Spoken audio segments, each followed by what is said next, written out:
오늘 고난주간 특별 새벽기도의 세 번째 시간입니다. 오늘 장면은요, 바로 세족식 이후에 이어지는 6월절 저녁 만찬에서 예수님이 배반할 제자들 지목하시는 장면이 오늘 본문의 내용입니다. 오늘 이 본문에서도 예수님의 마음을 알 수 있어요. 괴로움에 가득 차셨습니다. 예수님은 십자가의 운명을 알고 계실 뿐 아니라 당신을 직접 배반할 제자가 누구인지 알았기 때문일 것입니다. 그래서 21절에 이렇게 말씀을 하고 있어요. 21절 한번 보겠습니다. 시작. 예수께서 이 말씀을 하시고 심령이 괴로워 증언하여 이르시되 내가 진실로 진실로 너희에게 이르노니 너희 중 하나가 나를 팔리라 하시니. 자, 심령이 괴로워서 증언하셨다고 말씀하십니다. 또 너희 중에 하나가 나를 팔 것이다 이렇게 말합니다. 자, 이런 이야기를 듣자 아마 저희도 마찬가지일 거예요. 우리도 이런 이야기를 들으면 서로 의심하게 되죠. 도대체 누가 우리 예수님을 스승님을 팔 것인가? 그래서 22절에 보면 이렇게 말해요. 제자들이 서로 보며 누구에게 대하여 말씀하시는지 의심하더라 이렇게 말하죠. 서로 의심하는 거예요.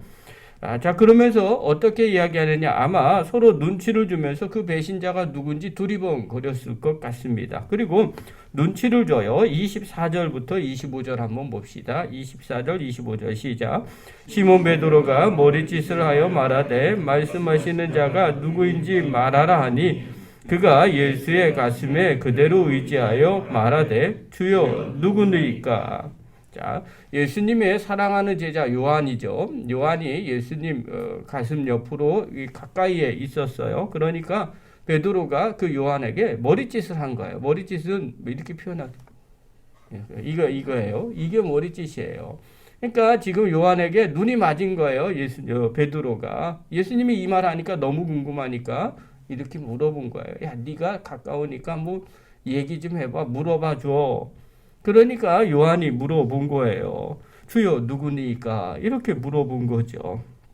자, 그러면 예수님이 또 가르쳐 주세요. 26절 한번 보십시오. 26절 시작. 예수께서 대답하시되 내가 떡 한 조각을 적셔다 주는 자가 그니라 하시고 곧 한 조각을 적셔서 가롯 시몬의 아들 유다에게 주시니. 자, 떡을 적셔줄 때 받은 자가 배반자라고 말씀하시면서 누구에게 줘요? 유다에게 줍니다. 그러면 자, 생각을 한번 해보십시오. 베드로가 이야기를 했어요. 예수님이 제자들이 부인할 것이다 이렇게 이야기를 하고요. 다들 누군지 의심했어요. 베드로가 눈짓으로 물어보라 그러니까 요한이 물어봤어요. 그러니까 예수님이 떡 한 조각을 줄 그 사람이 바로 배반할 사람이다. 그리고 유다에게 줬어요. 자, 그러면 여러분 어떻게 생각해야 되겠어요? 당연히 누구예요? 유다구나 이렇게 생각을 해요. 심지어는요 그렇게 주고 끝난 게 아니라 27절에 보면 뭐라고 얘기하느냐? 하반절에 보면 예수께서 유다에게 이르시되 내가 하는 일을 속히 하라 하시니 이렇게 얘기해요. 주면서까지도 야 네가 할 일 속히 해 그렇게까지 줬어요. 그러면 당연히 알아야 될 거 아니겠습니까? 그런데 성경은 뭐라고 얘기하느냐? 몰라요. 28절과 29절 한번 봅시다. 28, 29절 읽겠습니다. 시작. 이 말씀을 무슨 뜻을 하셨는지 그 앉은 자 중에 아는 자가 없고 어떤 이들은 유다가 돈깨를 맡았으므로 명절에 우리가 쓸 물건을 사라 하시는지 혹은 가난한 자들에게 무엇을 주라 하시는 줄로 생각하더라. 속히 하라 그러고 줬어요. 그런데도 사람들이 몰라요. 명절에 유다가 뭐 할 일이 있나 보다. 예수님에게 특별한 뭐 일을 받았나 보다. 그래서 지금 나가고 있는 거야. 그렇게 생각을 하더라는 거야. 여러분, 이렇게까지 이야기를 했는데 왜 제자들이 유다인 줄을 모를까요? 여기에 한 가지의 생각이 있는 거예요. 이 말은 다른 말로 표현하면 그만큼 유다는 절대 저 사람은 배신할 사람이 아니라고 믿었기 때문에 그런 겁니다. 당시에 실제로 유다는요, 상당히 유능한 사람이었습니다. 12명의 제자 중에 그래도 나름 괜찮은 사람이었습니다. 제자 중에는요, 매국노라고 손가락질을 받았던 세리도 있었어요. 또 열심당원이랐던 혁명분자들도 있었습니다. 또 어부도 있었어요. 그러나 그 중에 제법 괜찮은 사람은 사실 유다였어요. 유다에 대한 이야기, 우스갯소리 이야기가 있어요. 제자들을 현대 인력에 컨설팅을 했답니다. 그러니까 전부 다 부적합이 나왔다는 거예요. 이유를 들어보니까 시몬 베드로는 정서적으로 불안하고 성격이 너무 과격하다고 불합격이고, 안드레는 무능력자로 남을 지도할 만한 사람이 못 된다고 생각하고요. 또 세베대 아들 야고보와 요한 형제는 공동체 이익을 놓치고 자기 이익만 추구하는 사람이라는 겁니다. 도마는 매사에 부정적이고 질문뿐이며 추진력이 없고요. 마텔은 자기의 이익을 위해서 무슨 짓을 할 사람이고요. 알페오의 아들 야고보와 다데오, 가나안이 시몬, 이 사람은 사회혁명을 누리는 과격한 불온 사상을 가진 사람이라는 거예요. 실제로 그래요. 그런데 가장 그나마 괜찮은 사람은 가론 유다라는 거예요. 왜냐하면 그는 능력도 있었고 가능성도 있고 사회적인 지식도 당시에 풍부했어요. 또 가난한 자들을 대하는 그 예민성, 감수성도 충만했습니다. 또 판단력도 있어요. 또 사격성도 있어서 상류층 사람들과도 교제를 해요. 그래서 대제사장들도 알고 있는 사람이 이 가론 유다였습니다. 또 예수님을 쫓아다니는 강한 동기가 있어요. 의욕도 차 보입니다. 그래서 지금의 컨설팅으로 보면 가장 유능한 사람은 아마 유다라고 이야기를 한다는 것. 실제로 유다는요, 그렇게 괜찮은 사람이에요. 복음서에 보면요, 유다가 특별히 잘못됐다는 내용이 한 구절도 나오지 않습니다. 그만큼 예수님을 따라다닐 때 신중했다는 것을 말해주고 있습니다. 이게 유다의 모습이에요. 그러니까 제자들 보기에는요, 다른 사람은 몰라도 유다 너만큼은 절대로 배신할 사람이라고 생각해 본 적이 없기 때문에 그렇습니다. 여러분, 우리도 그럴 때가 있어요. 저 사람은 절대 그럴 사람이 아니라고 생각하면 아무리 좋은 얘기를 그 옆에서 이야기를 해줘도 절대 그것을 믿지 않게 됩니다. 그런데 그런 유다가 왜 예수님을 배반했을까요? 27절에는요, 이렇게 말하고 있어요. 조각을 받은 후 곧 사탄이 그 속에 들어간지라. 성경은 뭐라고 얘기하느냐? 사탄이 그 속에 들어가서 예수님을 배반했다고 말합니다. 그런데 이것을 조금 더 살펴볼게요. 요한복음 12장에 보면요, 그 앞에 보면 35절에 이렇게 말씀하십니다. 예수께서 이르시되 아직 잠시 동안 빛이 너희 중에 있으니 빛이 있을 동안에 다녀 어둠에 붙잡히지 않게 하라. 어둠에 다니는 자는 그 가는 곳을 알지 못하느니라. 27절에는요, 사단이라고 이야기했지만 요한복음 12장 35절에 보면 어둠에 붙잡지 못하게 하라고 말합니다. 어둠 속에 있으면 우리도 잘못된 길을 가게 된다는 겁니다. 근데 실제로 유다가 어둠에 붙잡힌 사람으로 오늘 본문에도 묘사를 합니다. 사단이 그 속에 들어갔는데 그가 일을 행합니다. 마지막 30절에 이렇게 말합니다. 30절 우리 한번 보겠습니다. 시작. 유다가 그 조각을 받고 곧 나가니 밤이러라. 여러분, 이 밤은요, 물리적으로 진짜 저녁에 밤이라는 표현을 사용하기도 하지만 요한복음에서 밤은 그걸 사용하는 게 아닙니다. 어둠을 이야기하고 있는 내용입니다. 그가 나갔더니 밤이러라는 겁니다. 어둠 속에 사로잡혔다는 거예요. 왜 어둠에 잡혔습니까? 빛 가운데 가지 않았기 때문에 그런 거고요. 사단이 그 속에 들어가 있었기 때문에 그렇다는 겁니다.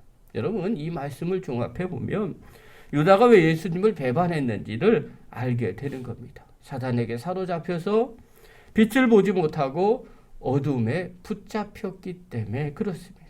그래서 영적으로 어두워진다는 표현을 사용하는 겁니다. 여러분, 이것은요, 비록 유다만 그런 것이 아닙니다. 빛을 보지 못하고 어둠에 사로잡히면 누구나 다 이렇게 될 수 있다는 겁니다. 정말 믿었던 사람인데 한순간에 배신하게 되는 겁니다. 그렇다면 이런 생각이 드는 거죠. 왜 유다는 어둠에 붙잡혔을까? 왜 유다는 예수님과 함께 하면서도 어두운 가운데 붙잡혔을까? 여러분, 유다는요, 아마 예수님을 따르면서 항상 생각을 했을 겁니다. 그것은 하나님의 생각보다는 자기의 생각을 갖고 따라갔을 겁니다. 로마를 물리치고 유대 땅에서 새로운 다윗의 왕국이 건설돼 그 영광에 회복할 분은 바로 예수님 뿐이다. 그리고 그를 믿고 따랐습니다. 그러나 시간이 흐르면서 그의 기대와는 다르게 예수님은 엉뚱한 말씀을 하십니다. 내가 예루살렘에 올라가서 죽을 것이다. 또 내가 죽으러 왔노라. 내가 죽는 것이 너희에게 유익하다. 아마 여러분들이 이런 마음을 가지고 예수님을 따르는데 예수님이 이런 말씀을 하신다면 여러분 어떻게 생각을 하시겠습니까? 스스로 순환을 당하고 죽어야 되겠다라고 이야기하는 그 스승님을 어떻게 볼까요? 가룟 유다는 자신의 모든 것을 헌신하면서 지금 예수님을 쫓아가고 있는데 정작 예수님은 그런 말씀만 하고 계십니다. 유다의 생각에는요, 무책임한 것처럼 들릴 수도 있습니다. 자신의 헌신을 배신하는 것처럼 들릴 수도 있습니다. 유다에게는요, 자신의 꿈과 기대를 이뤄줄 메시아만이 필요했던 겁니다. 자신의 꿈과 기대를 접고 예수님을 따라야 할 필요가 없었던 것입니다. 그래서 결심을 합니다. 그래, 내가 예수를 그러면 팔아야 되겠다. 사랑하는 성도 여러분, 유다는요, 자기 생각이 더 앞섰습니다. 그리고 자기의 계획과 목표가 도달하지 못하면 과감하게 예수님을 배반하게 되는 거죠. 이것은 예수님, 바로 유다뿐만이 아닙니다. 우리가 예수님을 왜 따라가는지를 물어보시기 바랍니다. 내 꿈을 위해서 사랑하고 따릅니까? 아니면 내가 주님 뜻을 위해서 따라가고 있습니까? 빛으로 오신 예수님을 보지 못하면 내가 가짜 빛을 만들고 그것이 예수님이라고 쫓아가는 경우가 의외로 많이 있습니다. 어떤 아이가 이렇게 말합니다. 엄마 미워. 왜 그런가 물어봤습니다. 그랬더니 아이가 이렇게 말합니다. 내가 원하는 사탕을 자꾸 엄마가 빼앗아 가. 그래서 엄마 미워. 생각 한번 해보십시오. 아이의 입장에서는 사탕을 주는 것이 선입니다. 그러나 자신이 그렇게 좋아하는 사탕을 빼앗은 엄마는 악입니다. 그러나 우리는 다 알고 있습니다. 아이의 건강을 위해서 진정으로 선한 것이 사탕이 아니라는 것을 알고 있기에 엄마는 사탕을 계속 뺏는 겁니다. 우리가 아이처럼 본다면 말도 안 되는 결론에 도달하게 되는 겁니다. 하나님과 우리의 관계도 이와 비슷합니다. 내가 원하는 것이 될 때야만 그때 선이라고 생각하고 하나님 감사합니다. 이렇게 말할 때가 있습니다. 내가 원하는 것이 되지 않으면 불평하고 원망합니다. 또 하나님은 선하지 않다고 생각하게 됩니다. 마치 아이가 생각하는 것과 똑같습니다. 그런 사람은 사실 유다와 같은 겁니다. 우리도 주님을 배반할 수 있게 되는 거죠. 그리스의 작가 니스코 카잔치키스라는 아주 유명한 작가가 있습니다.